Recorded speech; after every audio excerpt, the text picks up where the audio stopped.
దేశంలో బొంబాయిలో బెంగళూరులోనో ఢిల్లీలోనో ఇంకెక్కడున్నా సరే అతనికి రావాల్సిన అవసరం లేదు. తల్లి గాని తండ్రి గాని, భార్యదైతే భర్త, భర్తదైతే భార్య, వీళ్ళే అప్లికేషన్ నింపి కుడి సైడ్ నింపాలి, ఎడమ వైపు కాకుండా కుడివైపు నింపి కింద తండ్రి అని సంతకం, కొడుకు అమెరికా అన్నాడు, కొడుకు వివరాలన్నీ రాసి కింద తండ్రి సంతకం పెట్టి బ్రాకెట్లో తండ్రి అని రాయాలి. తండ్రి చనిపోయిండు, తల్లి ఉన్నది, కొడుకు డీటెయిల్స్ అన్ని రాసి తల్లి సంతకం పెట్టి బ్రాకెట్లో తల్లి అని రాయిండు. తల్లి తండ్రి ఇద్దరు లేరు, భార్య ఈడు ఉన్నది, భర్త దుబాయ్లో ఉన్నాడు. భార్యనే కుడివైపు భర్త వివరాలన్నీ రాసి ఆమె సంతకం పెట్టి బ్రాకెట్ల భార్య అని రాయొచ్చు. అంటే ఇతర దేశాల్లో ఉన్న ఇతర నగరాల్లో ఉన్న వాళ్ళ ఓటును నమోదు చేసే అవకాశం మనకు ఉన్నది. వాళ్ళు లేకపోతే మీరే భర్తీ చేసి కింద బ్రాకెట్లో రాయొచ్చు, సంతకం పెట్టొచ్చు అనే విషయాన్ని మీ అందరికి తెలియజేసే ప్రయత్నం చేస్తా ఉన్నాం. కానీ దరఖాస్తు అయితే కంపల్సరీ ఇవ్వాలి. మరి కొత్త పిల్లలు ఉన్నారు, ఇప్పుడే 18 ఏళ్ళు వచ్చినాయి, వాళ్ళకు ఓటు హక్కు ఎట్లా? వాళ్ళకి 25వ తారీఖు తర్వాత ఫామ్ 6 కొత్త ఓటర్ కింద నమోదు చేసుకునే అవకాశం ఉంటుంది. ఆ కొత్త ఓటర్లను ఫామ్ 6 కింద కూడా నమోదు చేయించాలని చెప్పి కూడా నేను మీకు ఈ సందర్భంగా కోరుతా ఉన్నా. అందువల్ల కొత్త ఓటర్లు కూడా మనకు చాలా ఇంపార్టెంట్. మన పార్టీ కుటుంబ సభ్యులు, మన పార్టీ నాయకులు అందరు కూడా నింపాలి.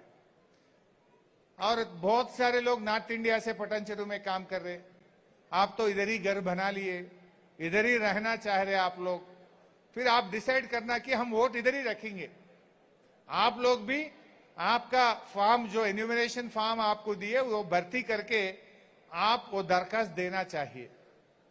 अब पिछले 2002 में तुम्हारा अगर से वोट है, जब कहां पर वोट है वो भी आप उसमें लिख के देना है.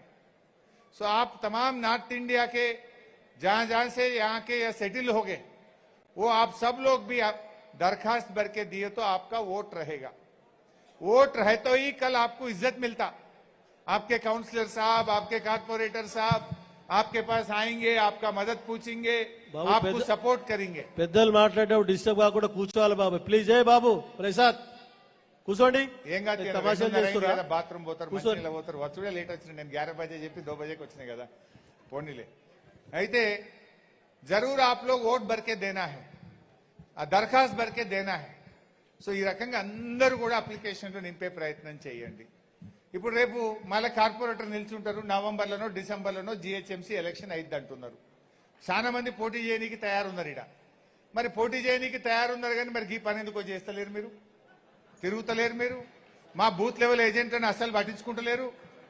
మా బూత్ లెవెల్ ఏజెంట్ల కనీసం తమ్ముళ్ళ కింద ఛాయ్ పానీ ఏమైనా చూస్తురా? ఏమాయరా బిడ్డ జర పని చేయరాని వాళ్ళకి ఇంత గౌరవం ఇస్తున్నారా? జర పట్టించుకోవాలి కదా. మరి రేపు మీరు నిలబడతామంటే మరి వాళ్ళు అనుకుంటేనే గెలుతారు, లేకపోతే గెలవరు. మరి మీరు ఎవరు మంచిగా అరుచుకుంటే గాలకే మంచిగా చూస్తారు. రేపు వాళ్ళు ఎవరికి టికెట్ ఇవ్వని చెప్తే గాలకే ఇస్తుంది పార్టీ, మరి లేకపోతే మీరు కింది మీద అవుతారు, మీ ఇష్టం. ముఖ్యంగా రేపు ఎవరైతే తయారున్నారో మంచిగా బూత్ లెవెల్ ఏజెంట్లను మంచిగా అరుచుకోరి, వాళ్ళని మంచిగా చూసుకోరి. మీరు కూడా వాళ్ళు ఎంబడ తిరుగురు, జర తిరిగి మన కేసీఆర్ అభిమానులు, బీఆర్ఎస్ అభిమానులు, మైపాలన్న అభిమానులు, ఆదర్శ అభిమానులు, మీ అందరి అభిమానులు ఎవరుంటే వాళ్ళ ఓట్లు రాయించండి, దరఖాస్తులు నింపి ఇవ్వండి. మీరు మీద తిరిగితే మనకే ఇప్పుడు ఏమైతుంది, రేపు అదృష్టం బాగాలేక ఎవరన్నా 5 ఓట్లతో ఓడిపోయింది అనుకో, అప్పుడు ఏమనుకుంటాం, అరే అమ్మ నేను మా బామ్మది గారిని రాయించపోతే, ఇవి రాయిస్తే బరాబరి 6 ఓట్లు పడితే నేను గెలిచిపోదు కదా అని అప్పుడు ఎంత నెత్తి కొట్టుకుంటే ఏం లాభం, ఎంత బాధపడితే ఏం లాభం? అప్పుడు బాధపడే లాభం లేదు. అందువల్ల మా బాలరెడ్డయ్య మరి శ్రీకాంత్ గౌడ్లు తిరగాలి, గల్లీలలో తిరుగుతురా లేదా? తిరగాలి. మీరు అందరు తిరుగుతూనే రేపు మళ్ళీ మనకు పార్టీకి భవిష్యత్తు ఉంటుంది. రేపు ఎమ్మెల్యే ఎలక్షన్ అయినా, ఎంపీ ఎన్నికలైనా మన పార్టీ భవిష్యత్తు దీని మీద ఆధారపడి ఉంటుంది. అందువల్ల రాజకీయ పార్టీలు, నిజానికి బీజేపీ వాడో ఇక్కడ ఎవడో కాంగ్రెస్ వాడు తిరుగుతలేడు. పటాన్చెరు అంటే ఇది బీఆర్ఎస్ పార్టీ అడ్డా. ఇది ఈడ ఇంకెవడు గెలవడు. ఎప్పుడు ఎలక్షన్ వచ్చినా మళ్ళా ఎగిరే జెండా గులాబీ జెండా బరాబర్. అయితే మన మెజార్టీ పెరగాలి. మన రేపు ఇది 2 కాన్స్టిట్యున్సీలు అయిందనుకో, ఇద్దరం గెలవాలి కదా మనం. రేపు కార్పొరేట్ సీట్లు పెరుగుతాయి అంటున్నారు. మళ్ళా పెరిగితే మరి అందరు కార్పొరేటర్లు మేము గెలిపించుకోవద్దా మనం? మన 5కు 5 మున్సిపాలిటీలు గెలిపించి చరిత్ర సృష్టించింది పటాన్ చెరువు. మొత్తం తెలంగాణ పటాన్ చెరువు దిక్కు చూసి అబ్బా ఏం గ్రేటర్ బై వీళ్ళు అన్నారా లేదా? అందరు కలిసి పనిచేసింది, కలిసిమెలిసి పనిచేసింది. అట్లనే రేపు కార్పొరేటర్లు కొట్టాలి, రేపు ఎమ్మెల్యే కొట్టాలి, మళ్ళీ బీఆర్ఎస్ గవర్నమెంట్ రావాలి. కష్టపడదాం, గట్టిగా మంచిగా చేసుకుందాం. ఇవాళ ఏమన్నా వచ్చినా అదే. గా నేషనల్ హైవే ఎన్ని రోజులే, ఎంత ఆటో డ్రైవర్లకు కానీ పటాన్ చెరువు ప్రజలకు ఎంత ఇబ్బంది అవుతా ఉంది.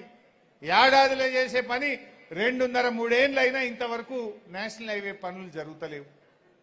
ఆ రోజు మైపాలన్న మా దగ్గర ఐటీ పార్క్ రావాలి అంటే ఉస్మాన్ నగర్ లో 200 ఎకర్ జాగా ఉన్నాం మేము. ఆ రోజు ఐటీ పార్క్ కోసం జాగా ఉన్నాం.